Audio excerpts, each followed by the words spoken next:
Hello friends, so today we are going to discuss depression in freezing point. Colligative property का चौथा number, मतलब colligative property 4 पढ़ना था हमको, जिसमें कि एक है डिप्रेशन इन फ्रीजिंग पॉइंट। नहीं, डिप्रेशन इन फ्रीजिंग पॉइंट को हम डिस्कस करेंगे इस वीडियो में। तो देखिए फ्रीजिंग पॉइंट सबसे पहले देखिए क्या है। फ्रीजिंग पॉइंट का डिफिनेशन होता है, it is defined as the temperature at which the vapor pressure of liquid is equals to the vapor pressure of corresponding solid। क्या चीज, इसको लिख लीजिए कहीं कॉपी में।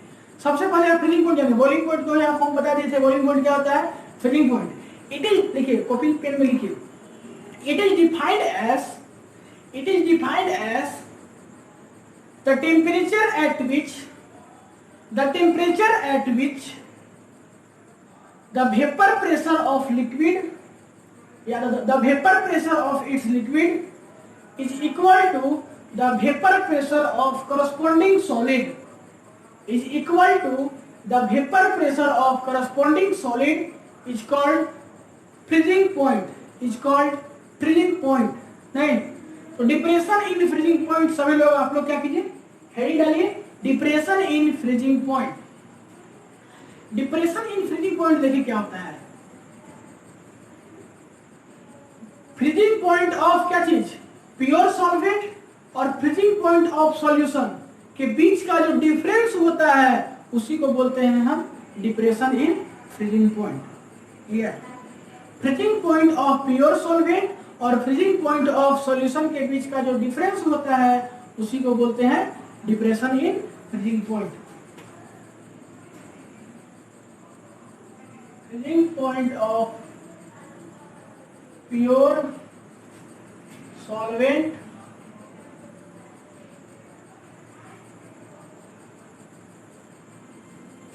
इसको डिनोट करते हैं हम डेल्टा टीएफ से। डेल्टा टीएफ से, अरे भाई गलती कहाँ लिखा जा रहा है, मतलब गलती नहीं लिखा रहा, स्टाइल में लिखा जा रहा है। डेल्टा टीएफ, देखो डेल्टा टीएफ क्या आ जाएगा, डेल्टा टीएफ क्या आ जाएगा, freezing point of pure solvent minus freezing point of solution. मतलब कि इसके बीच का जो डिफरेंस होता है उसी को हम बोलते हैं डिप्रेशन इन फ्रीजिंग पॉइंट। क्या चीज, डिप्रेशन इन फ्रीजिंग पॉइंट। तो इसको हम मान लो कि इसको जो है प्योर सॉल्वेंट को, freezing point of pure solvent को हम डिनोट करते हैं टीएफ से। क्या चीज से, टीएफ से। और फ्रीजिंग पॉइंट ऑफ सॉल्यूशन को जो है हम डिनोट करते हैं टीएफ1 से। क्या चीज से, टीएफ1 से। तो टीएफ और टीएफ1 से डिनोट करते हैं तो डेल्टा टीएफ क्या हो जाएगा, डेल्टा टीएफ क्या हो जाएगा, मतलब कि डिप्रेशन इन फ्रीजिंग पॉइंट क्या हो जाएगा, टीएफ माइनस टीएफ1। क्लियर? इसी को बस लिख दिया है, जिसको शॉर्ट फॉर्म से डिनोट किया है, जिसको शॉर्ट फॉर्म से उसी को लिख दिया है। और ये जो है वो क्या है, ये चेंज है मोल पे, सॉरी ये चेंज हो रहा है, किस पे हो रहा है, मोल पे। मतलब कि ये जो चेंज होगा इसी को हम बोल सकते हैं मोलालिटी। इसको डेल्टा टीएफ को ही बोल सकते हैं हम मोलालिटी। क्या है ये है मोलालिटी। तो डेल्टा टीएफ को हम बोल सकते हैं मोलालिटी। तो डेल्टा टीएफ को हम जब मोलालिटी बोल सकते हैं तो यहाँ पर एक क्या होगा, कांस्टेंट आएगा। मतलब कि डेल्टा टीएफ इज इक्वल्स पे, यहाँ पर गलती हो गया, इसको प्रोपोर्शनलिटी होगा। देखो होगा क्या ना, डेल्टा टीएफ माइनस डेल्टा टीएफ1 जो होगा, सॉरी टीएफ माइनस टीएफ1 जो होगा वो होगा मोलालिटी। और मोलालिटी जो होगा वो इसके डायरेक्टली प्रोपोर्शनल होगा। मतलब कि अगर मोलालिटी बढ़ेगा तो डिप्रेशन इन फ्रीजिंग पॉइंट बढ़ेगा, अगर मोलालिटी घटेगा तो डिप्रेशन इन फ्रीजिंग पॉइंट क्या होगा, घटेगा। तो ये डायरेक्टली प्रोपोर्शनल होगा। तो इसको हम प्रोपोर्शनलिटी को हटा करके इसको हम कांस्टेंट दे देंगे, इक्वल टू का साइन देके। तो यहाँ पर केएफ इनटू मोलालिटी का साइन होता है एम, इसको लिख दिए स्मॉल एम से। और यही जो है आपका हो गया फार्मूला, इसका फार्मूला हो गया डिप्रेशन इन फ्रीजिंग पॉइंट का। क्या हो गया, डिप्रेशन इन फ्रीजिंग पॉइंट का क्या हो गया, फार्मूला हो गया। और केएफ जो है यहाँ पर वो है मोलर डिप्रेशन कांस्टेंट। क्या है, मोलल डिप्रेशन कांस्टेंट। केएफ क्या है, मोलर डिप्रेशन कांस्टेंट। केएफ है क्या है, मोलर डिप्रेशन कांस्टेंट। और केएफ का जो वैल्यू होता है क्या होता है, केएफ का जो वैल्यू होता है, इधर लिख दीजिए साइड में, केएफ का जो वैल्यू होता है वो होता है आरटीएफ स्क्वायर बटा 1000 इंटू डेल्टा एच एफ। यही होता है, क्या होता है, आरटीएफ स्क्वायर बटा 1000 इंटू डेल्टा एच एफ। और डेल्टा एच एफ ये होता है आपका फॉर्मूला, ये किसमें होता है, इन ग्राम में होता है, इन ग्राम में होता है, इन ग्राम के लिए फॉर्मूला है, इसको याद कर लीजिएगा। ये डायरेक्ट केएफ भी पूछ देता है कभी, जिसको जिसको हम सर्कल कर रहे हैं ये इंपॉर्टेंट फॉर्मूला है। और इसको जो है इसको जो है ग्राम है, इसको मोल में हम कैसे लिखेंगे, इसको हम क्या करेंगे, इसको हम मोल में कैसे लिखेंगे, तो इसी को लिखेंगे KF equals to RTF square into mole mass of solvent MB हो गया, और 1000 इनटू डेल्टा HF, इसी को हम ये लिख देंगे। और ये जो फॉर्मूला होगा ये होगा इन मोल, क्या होगा, इन मोल में होगा। ये ग्राम में फॉर्मूला होगा और ये मोल में होगा फॉर्मूला। क्लियर है, एकदम क्लियर है। तो देखिए ये जो है आपका, ये हो गया बोर्ड पॉइंट ऑफ व्यू से। अगर इसका डिफिनेशन आएगा तो क्या लिखिएगा, इसका डिफिनेशन आएगा तो क्या लिखिएगा, the difference between freezing point of pure solvent, क्या चीज, the difference between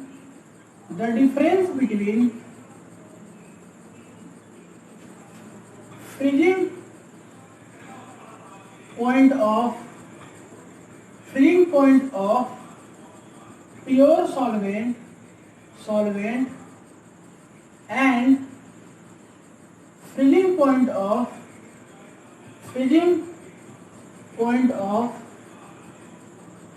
solution is called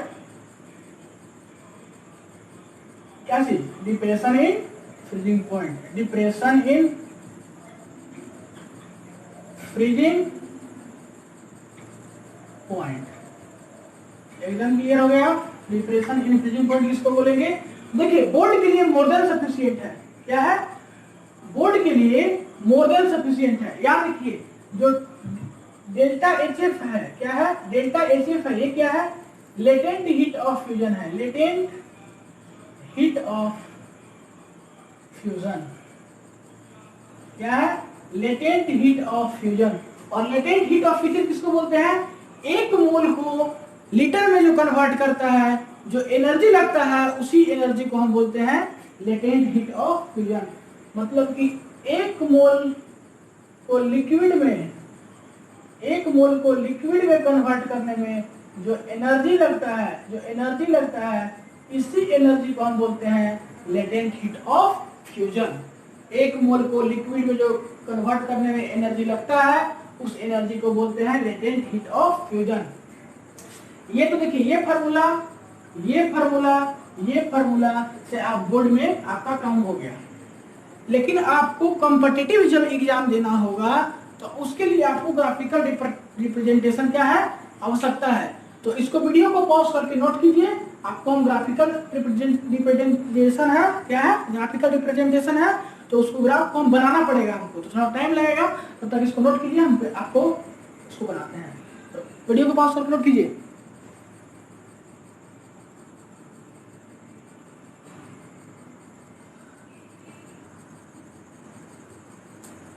अब देखिए आपके सामने क्या है, ग्राफ है, एक ग्राफ था जिसको कि थोड़ा बनाने में टाइम लगा था, इसलिए वीडियो को पॉज करना पड़ा।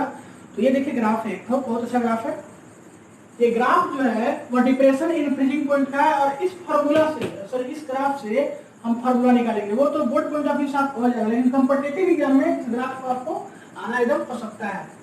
तो देखिए आप एक बात आपको मालूम होना चाहिए कि अगर टेम्परेचर बढ़ेगा तो वेपर प्रेशर भी बढ़ेगा, ये बात मालूम है। तो देखिए vapour pressure of pure solvent, इसका टेम्परेचर देखिए TF, टेम्परेचर इधर बढ़ रहा है इधर जाने पे ऊपर बढ़ेगा। तो इसका टेम्परेचर सबसे ज्यादा है, किसका? सॉल्वेंट का। तो टेम्परेचर इसका ज्यादा है तो इसका वेपर प्रेशर भी ज्यादा होगा। फिर सॉल्यूशन 1 का देखिए, थोड़ा कम टेम्परेचर, तो इसका थोड़ा इससे थोड़ा कम वेपर प्रेशर होगा। सॉल्यूशन 2 का देखिए, थोड़ा और कम टेम्परेचर, तो इसका वेपर प्रेशर थोड़ा और कम होगा।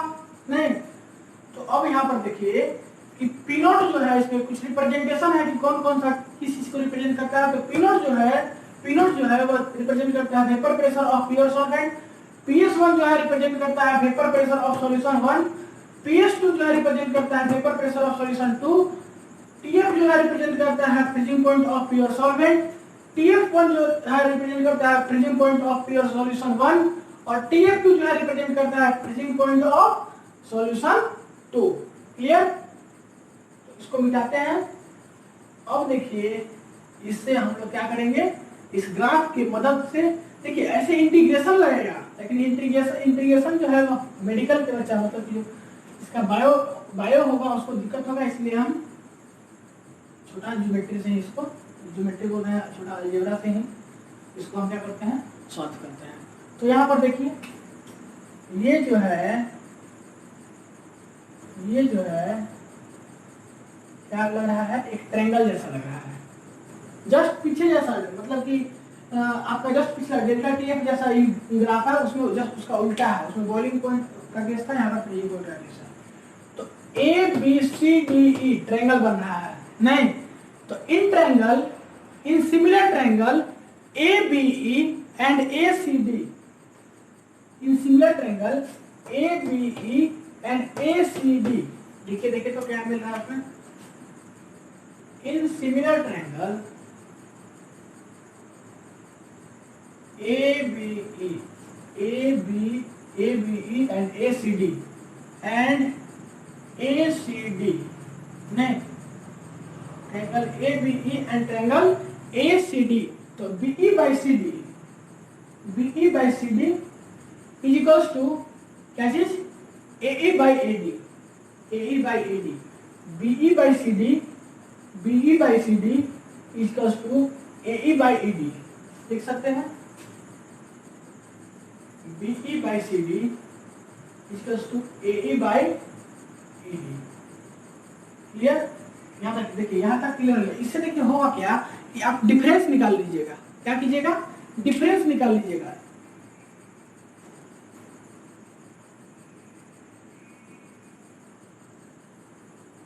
क्या कीजिएगा, आप डिफरेंस निकाल लीजिएगा। देखिए थोड़ा गलती कर दिए, यहाँ पर देखिए होगा AE by AD होगा ना, ED नहीं होगा, AE by AD होगा, BE by CD equals to AE by AD। Clear? अब देखिए आगे कहानी होगा क्या कि TF में से इसमें डिफरेंस जो होगा, देखिए BE by CD, तो TF minus TF1, TF minus TF1, TF minus TF नहीं, TF minus TF1 और TF minus TF2। इसी प्रकार यहाँ पर P0 minus PS1 divided by P0 minus PS2। देखो यहाँ पर ग्राफ देखो, P0 minus PS1 बटा P0 minus PS2। क्लियर? इससे आप क्या किए, इसके बीच का डिफरेंस निकाल लिए। तो इसको आप लिख सकते हो डेल्टा टी, इसको देखो गड़बड़ आ गया नहीं, delta TF1 equals to delta TF2, और इसको लिख सकते हो, डिवाइड कर सकते हो, P0 माइनस PS1 को आप P0 से डिवाइड कर दो और P0 माइनस PS2 को आप डिवाइड कर दो P0 से। तो इसको आप डिवाइड करोगे तो ये बात एकदम क्लियर और स्पष्ट हो गया कि डेल्टा TF जो होगा वो डायरेक्टली प्रोपोर्शनल होगा P0 माइनस PS बटा P0 से। क्या होगा, डेल्टा TF जो होगा वह डायरेक्टली प्रोपोर्शनल होगा P0 माइनस PS बटा P0 से। क्या होगा, डेल्टा TF जो होगा वो डायरेक्टली प्रोपोर्शनल होगा P0 माइनस PS बटा TF से। एकदम क्लियर, सॉरी P0 से। तो देखिए for very dilute solution P0 minus PS बटा P0 equals to Na by NB। इसको मिटा जाए, इस डायग्राम को मिटाते हैं। देखिए इसका आवश्यकता मिलनी यहीं तक था, नहीं इसका मिलनी आवश्यकता यहीं तक था। तो क्या हम बोले, for very dilute solution for very dilute solution, for very dilute solution, for very dilute solution क्या हो जाएगा? P नॉट माइनस PS बटा P naught is equals to Na बटा Nb is equals to Na बटा Nb। तो P naught minus PS दिखाई दे रहा है? हाँ, तो P नॉट माइनस PS बटा P naught equals to Na by Nb हो जाएगा किसके लिए? फॉर वेरी डाइल्यूट सॉल्यूशन के लिए। दिखाई पड़ रहा है अच्छा से? फॉर वेरी डाइल्यूट सॉल्यूशन के लिए Na बटा Nb हो जाएगा। तो डेल्टा TF होता है P नॉट माइनस PS, यहाँ देखिए P नॉट माइनस PS बटा P नॉट क्या होता है? Delta TF। तो डेल्टा TF, अच्छा P नॉट माइनस PS, ठीक है। हाँ, तो डेल्टा TF क्या हो जाएगा? डायरेक्टली प्रोपोर्शनल हो जाएगा Na बटा Nb का, Na बटा Nb का। और देखिएगा आपको लगेगा कि H है लेकिन N है ना, Na बटा Nb का। और इसको हम लिख सकते हैं delta TF is equals, delta TF is directly proportional to Na बटा, देखिए मोल को क्या लिख सकते हैं? मोल को आप क्या लिख सकते हैं? वेट बटा मोलिकुलर वेट, कुछ नहीं, क्या बोले हम? मोल को आप लिख सकते हैं वेट बटा मोलिकुलर वेट। तो Nb क्या हो जाएगा? वेट ऑफ B बटा मोलिकुलर वेट ऑफ B। और वेट ऑफ B जो होगा वो हमेशा किस में होगा? ग्राम में होगा। वेट ऑफ B किस में होगा? हमेशा ग्राम में होगा। तो डेल्टा TF जो हो जाएगा वो डायरेक्टली प्रोपोर्शनल हो जाएगा Na बटा WB in gram into MB, नहीं वेट बटा मोलिकुलर वेट ऑफ सॉल्वेंट। तो देखो यहां से, तो ये जो MB जो होगा वो हर एक जगह अलग अलग होगा, मतलब वेरी करेगा। मतलब क्या होगा? MB कांस्टेंट होगा। और इसको मिला करके हम एक नया कांस्टेंट बनाएंगे, मतलब इसको निगलेक्ट कर देंगे। Delta TF is directly proportional to Na बटा WB इन, इसमें ग्राम में। और delta TF is equals to proportionality हटा के Na बटा WB इन क्या चीज? ग्राम। और यही जो है आपका है मेन फार्मूला। क्या है? यही जो है आपका मेन फार्मूला। तो इसको तब तक पॉज करके आप नोट कर लीजिए, नोट कर लीजिए। इसको मिटा दे।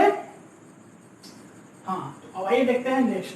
छोटा सा 2-3 मिनट बचा हुआ है, लास्ट ही है इस वीडियो का।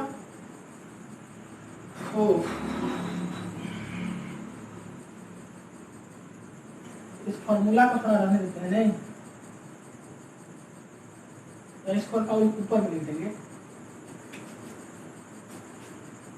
Delta TF is equals to Na बटा WB in gram, sorry K into होगा ना, कॉन्स्टेंट भी लगा है ना, तो K इंटू Na बटा WB इन ग्राम। ये हो गया आपका क्या? Main formula. अब देखिए, अगर मोल जो है वह 1 ग्राम होगा और वेट जो है वो भी कितना होगा? वेट जो है वो भी मोल जो है वो 1 मोल होगा और वेट जो होगा वो भी 1 ग्राम होगा। देखिए, अगर मोल जो है वह 1 होगा और क्या है, और वेट जो है वो 1 ग्राम होगा, वेट ऑफ B जो होगा वह 1 ग्राम होगा, तब क्या होगा? पुट कर दीजिए, अच्छा पुट कर दीजिए ना, यहाँ पर भी 1, यहाँ पर भी 1। तो डेल्टा TF टू क्या हो जाएगा? K हो जाएगा। क्या हो जाएगा? डेल्टा TF टू K हो जाएगा। और इसको हम बोलते हैं डिप्रेशन कांस्टेंट K को। तो डेल्टा TF टू हो जाएगा K इंटू 1/1, इसी को आप बोल सकते हो K इंटू 1, मतलब कि फाइनली K। और ये जो K होगा इसी को बोलते हैं डिप्रेशन कांस्टेंट। डिप्रेशन कांस्टेंट नहीं, क्या बोलते हैं इसको? Depression constant. लेकिन आप ऑब्जर्व कीजिए, एक बात और ऑब्जर्व कीजिए कि अगर Na जो है वह 1 हो गया और WB इन ग्राम जो है वह हो गया 100 ग्राम, तब डेल्टा TF क्या होगा? तो K इंटू 1/100, अरे ना होगा। तो यहाँ से जो K आएगा इसको हम डिनोट करते हैं K डैश से, और इसको बोलते हैं हम लोग मोलिकुलर डिप्रेशन कांस्टेंट। क्या चीज? Molecular depression constant. फिर से सुनिए, अगर मोल 1 होगा, वेट 1 ग्राम होगा, तो इसको पुट कर दीजिए फॉर्मूला में, तो यहाँ से जो कांस्टेंट आएगा उसको बोलेंगे डिप्रेशन कांस्टेंट। और अगर मोल 1 होगा, वेट 100 ग्राम होगा, तो यहाँ से जो मोल आएगा, मतलब कि सॉरी यहाँ से जो फॉर्मूला से पुट करने पर आएगा और यहाँ से जो कांस्टेंट आएगा उसको बोलेंगे मॉलिक्यूलर डिप्रेशन कांस्टेंट। तो ये जो है आपका कॉम्पिटिटिव एग्जाम में काम करेगा, ऐसे बोर्ड में नहीं। तो और भी होता है, जैसे कि आप इसको आप ऐसे नहीं मान के बना सकते हो कि अगर Na जो है वह 1 होगा, 1 मोल होगा, और W जो है वह 1000 होगा, तो क्या होगा आपका, ये SW है, अगर Na 1 होगा, W 1000 होगा, तो क्या होगा, नहीं सोचिएगा। इसी प्रकार एक और डेसिमल दे दीजिएगा। तो जो है आपका आज कोलिगेटिव प्रॉपर्टी क्या हो गया, खत्म हो गया। अब जो है नेक्स्ट वीडियो में हम लोग एजियोट्रॉपिक मिक्सचर पढ़ेंगे। क्या पढ़ेंगे, एजियोट्रॉपिक मिक्सचर। देखिए छोटा वर्ड है एक तो, उसको समझना है। और एजियोट्रॉपिक मिक्सचर पढ़ने के बाद फिर हम लोग पढ़ लेंगे एक है ओस्मोमीटर, ओस्मोमीटर भी देख लेंगे। और उसके बाद फिर लास्ट जो होगा इस चैप्टर का टॉपिक वो आएगा, इसका जो 4 हम कोलिगेटिव प्रॉपर्टी पढ़े हैं वो चारों को हम क्या करेंगे, एक दूसरे से रिलेट करेंगे। रिलेट इसलिए करेंगे क्योंकि कॉम्पिटिटिव एग्जाम में जो है वह रिलेशन से ही क्वेश्चन आता है। नहीं तो इसको देखिए दिखाई पड़ रहा है, इसको नोट कर लीजिए। तो पढ़ाई करते रहिए। All the very best.